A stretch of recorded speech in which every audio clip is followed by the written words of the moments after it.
Before, after.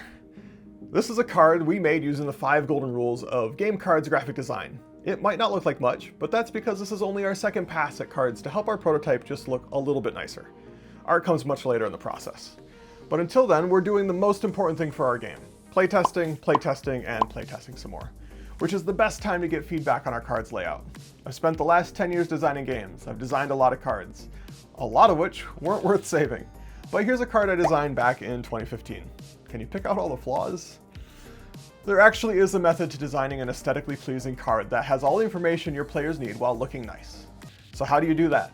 In this video, I'll show you how to design a card from scratch, explaining the reasons behind each decision, the best practices, and why you must obey these 5 golden rules. And I'm going to do that on the Dextrous website because it is free and easy to use, but more importantly, because it allows you to make sweeping changes to every card in your game at once, and that is legitimately a game changer when making your game. More on that later. Hi, my name is Dave Jeltema. Welcome to Tabletop Craft. Let's get started. First things first, I am starting with a blank poker-sized card since that is by far the most popular option. But don't worry, all the information in this video is still relevant to any card you want to design. Whether it's horizontal, mini, tarot, it all applies. And so the first question to answer is, what all goes on a card? What information is important for your game? It'll probably need a name and an effect and some art, but let's make a few more assumptions so you're better equipped to design your own card. I'll use our game as an example. Our cards also have a cost, a color, 2 different types, a VP value, and stats that we might soon change to dice. But when you want the card to look good and the information to be readable from across the table, it starts to become a challenge. I'm going to get this blank card set up with all the elements I just mentioned. But as I do, I want to show you something, and then ask you a question.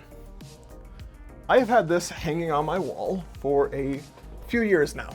It is a tribute to my 3 major CCG addictions. We have elementary, middle school, and high school. My question is, have you ever studied the cards from a game? Ask yourself why the cards are laid out the way they are. Each of these follows a similar format. You'll notice that the titles are above the effect, and that the art takes up more space than any other element. Let's look at a more current example. This is a card from Farshore. It is a game that was released at this year's Gen Con. You'll notice some similarities, but the key difference is in the top right corner. Let's single out Magic the Gathering.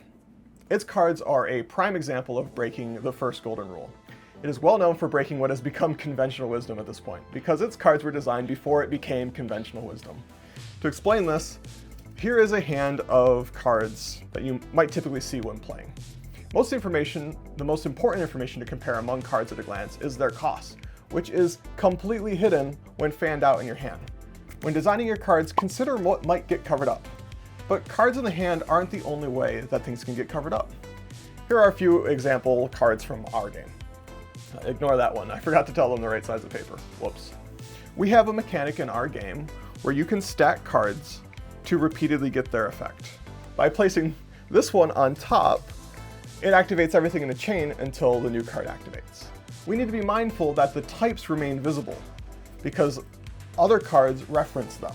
It is important to know how many of which types you have, whereas the cost can be covered up because it's only relevant to our game when purchasing the card. If we ever considered a mechanic that looked at the cost of a previously purchased card, then we could have a problem because this mechanic covers up some of those cards. So, golden rule number 1 is to never obscure vital elements. Don't think you can get away with it because Magic does. They are the exception to the rule because time. And here we are back to our less blank card, and we learned that we like the cost over here on the left, and we saw that it makes sense to have the name of the card at the top or maybe the middle so long as it's above the effect text. And we know that we could maybe hide the VP, but I like the idea of using it as a way to gauge how strong or valuable a card is, so maybe we don't hide it. But what about everything else? That leads us to the next golden rule.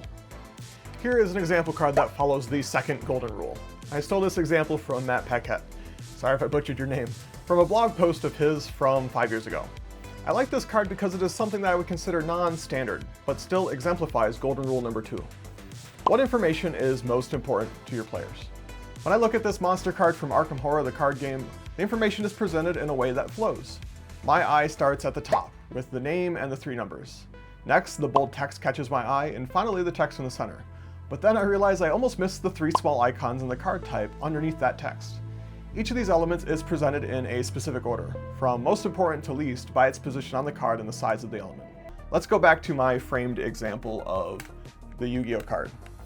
This text is way too tiny for most games. They get away with it, again, because time, but also because the cards in your deck are something that you specifically understood ahead of time and chose to be in there, and then they rest in your hand. But just look at all that wasted space. This card could look so much nicer. Magic and Pokemon have tried to iterate over the years, but people hate change. Everdell is a great example. I've played this game at least a couple of dozen times at this point, and until just recently I hadn't noticed these little notches in the wood on each card. Turns out they represent how many copies of the card are in the game. That's pretty cool, but very much not something that you'd want to put prominently on the card, which is why this is basically hidden. Everdell is a great example of golden rule number 2, follow visual hierarchy. So that brings us back to our card example.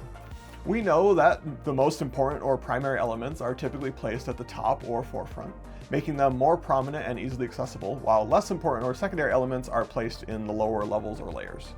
So that's why I've changed some of these to be bigger and others smaller, and I've reordered them by importance. The next step is to experiment a little bit, or a lot of it. Here you can see some of our quick and dirty sketches for our potential card layouts from our latest round of iteration. And just real quick, I want to take a second to ask you to take a moment and press the like button. It is my dream to keep providing you the best value I can, and you taking the time to press that button helps me grow and for others to find my content. Thanks for helping my dream come true. Okay, on to rules 3, 4, and 5. What makes a card readable? I touched upon it with the Yu-Gi-Oh card. Font size, spacing, background, white space, organization. All these are important factors, but they're all encompassed by the same idea. Here we have a couple of card examples I've mocked up. They both convey the same information. One of them is much more readable. On the left you can see the space between the border and the text could be a little wider, the font on the right is slightly easier to read, and the extra spacing between lines helps. Also, having font at 8 points is a deal breaker for our game because our cards are meant to sit on the table between all the players. Keep it simple and leave room where you can. Your font matters, and consider how far away the card will be read from. But the true golden rule to follow for readability isn't these things. If I take the card on the right, the better of the two, and apply golden rule number 3 to it, we get this instead, and suddenly it becomes 10 times better. This one sounds like a proper rule. Golden rule number 3, if it can be said in fewer words, say it in fewer words. We have 8 cards laid out in the middle of our table. If each card is filled with text, that's practically a book. Here's an example from our previous version of our game where we went a little too overboard. Back to our example card. We can take this a step further with golden rule number 4. What do each of these cards have in common? We're still looking at the effect text. What do you notice? It's something that wasn't in our previous example. I've always taken it for granted. I've been playing games long enough that it's become a second language at this point, something I can read. The thing I'm trying to draw your attention to is the iconography on the effect text, the symbols. In our previous version of our game, we had a couple of different ways to put this golden rule into practice. The first is shown here, like the other examples I was just showing you, but also the same but different with this card. Our example from the previous golden rule looked like this, and we leveled it up by saying things in fewer words, but we can take it a step further. This card reads, gain 1 power shard of any color. If the card below this one is green, the combat value of this card becomes 1. It's shorter than before, but the phrases gain 1 power shard and increase your combat value show up across many cards in our game. So we put golden rule number 4 into effect, changing it to look like this. Your game probably also has recurring phrases or mechanics that pop up across multiple cards. This rule is very simple, and it levels up your design just as much as the previous. Just make symbols. Golden rule number 3 was if it can be said in fewer words, say it in fewer words. The next is an extension of that. Golden rule number 4. If it's said repeatedly, say it in symbols. So here we have what was once a blank card, putting everything that we've learned into practice, but it's missing one important piece of the puzzle. All the way at the top of your visual hierarchy, family tree, or compelling story was arguably the most important part of every card's design. And it's the easiest one to guess. But before we jump into the final golden rule, a couple of honorable mentions. Silver rules, if you will. Consider colors that work better for those who have color blindness. Choosing the right background can help a ton when reading text. Same with the right font. And keep the rules on the cards, not in the rule book. If you find yourself adding rules that relate to a small number of cards, find a way to fit it on the cards or axe those cards. What makes a card look good? What draws your attention the most? I love each of these cards for the same reason. I wonder if you like them too. I think they're pretty, they look cool, and I want to hold them in my hand. A compelling visual design is a big part of what makes your game awesome, and that extends to your cards. It's weird. Art doesn't contribute to the playability of your game at all, right? It's just eye candy. And yet, it takes up the majority of most cards. Art is what draws people in. It's what caused me to go out of my way to talk to the developers of Everdell and Farshore. And it's the reason I stopped in my tracks and asked Matt to tell me about his game Flock Together. Ironically, he has the same artist for Everdell and Farshore. But art is more than just being fancy or looking good. Art is the glue that holds all the other elements together. It creates a framing effect that draws your eye and reinforces the theme of your card. Golden rule number 5, art is paramount. Or more accurately, make art the centerpiece without compromising function or design cohesion. But I like the phrase, art is paramount better. So here's our finished card that started blank. It still has a way to go, but it's more than enough to move on to the next step. If you want feedback on your card design, you can join us on the Tabletop Craft Discord. And if you'd like a jumpstart on your own project, I've provided links in the description with templates for the website that I showcased in this video, Dextrous. I was also going to provide templates for Photoshop and Canva, but then I would be setting you up to fail if I did that.